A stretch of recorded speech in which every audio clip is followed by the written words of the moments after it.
So, Porter, President Trump is now thanking the Kurds and hailing this as this, quote, amazing outcome. Is it an amazing outcome?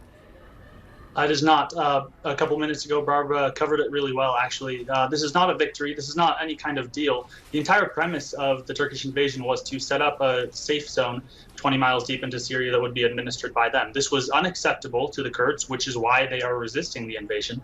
I don't think it will be acceptable to the Assad regime, and I don't think that either will accept this deal. So I don't think that this is any kind of progress. I fear now that having presented this as some kind of deal, once the Kurds and the Assad regime reject it, then the Trump administration will take that as they'll be able to go and say, hey, look, the Kurds didn't take the deal that we made for them, so this is all on them now, and they'll try and wash their hands of it. But this is no kind of deal. This is more like negotiating their surrender. This doesn't answer the fundamental foreign policy issues that led to this disaster in the first place. Let's talk about you and how, you went and volunteered to fight alongside them. And you were so serious about this, Porter, you didn't even tell your family until you landed back in Iraq. So tell me why you wanted to go volunteer in the first place, because it's my understanding it wasn't initially about fighting ISIS for you. That's right. What I saw was in northeast Syria. It started with the Kurds, but now all the ethnic groups and communities of northern Syria are really working together on this project. But they started to build their own free, open, democratic society, which really champions the rights of ethnic and religious minorities and really champions women's rights.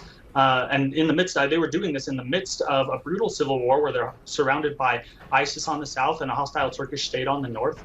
I saw a massive information war going on between the Syrian Kurds and the Turkish state, and I wanted to support what the Kurds were doing. Tell us about your friends, the Kurds. It's my understanding you're still in touch with them, right? What kind of people are they?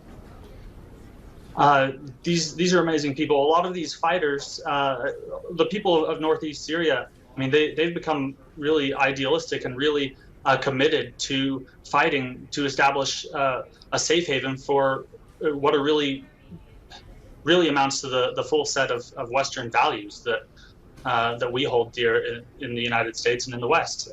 So I mean, these are people who were friendly, hospitable, and really are fighting hard against radicalism, extremism, hatred, and that are really working hard to unite the different sectarian groups of northeast Syria and have succeeded. So just given your personal experience, your personal investment, if you could talk directly to the President of the United States right now about what's happening there, what would you say? I actually wouldn't really say anything to President Trump.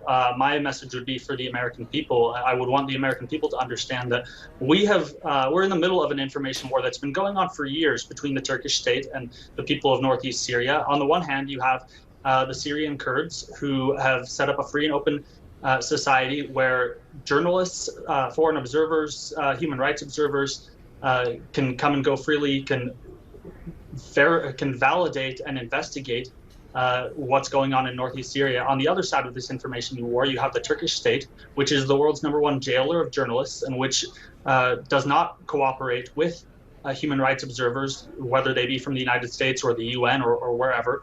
And they have been producing the majority of the misinformation that's being spread in this information war. And now enter Donald Trump, way on the wrong side of this issue. And anyone who's trying to defend his decisions is finding that there's a huge supply of misinformation out there produced by the Turkish state for them to cling to and try and justify Donald Trump's actions. And they spread this misinformation without understanding the context, where this information came from and what is motivating the Turkish state, without understanding the reputation and the track record of the groups on either side of this information war.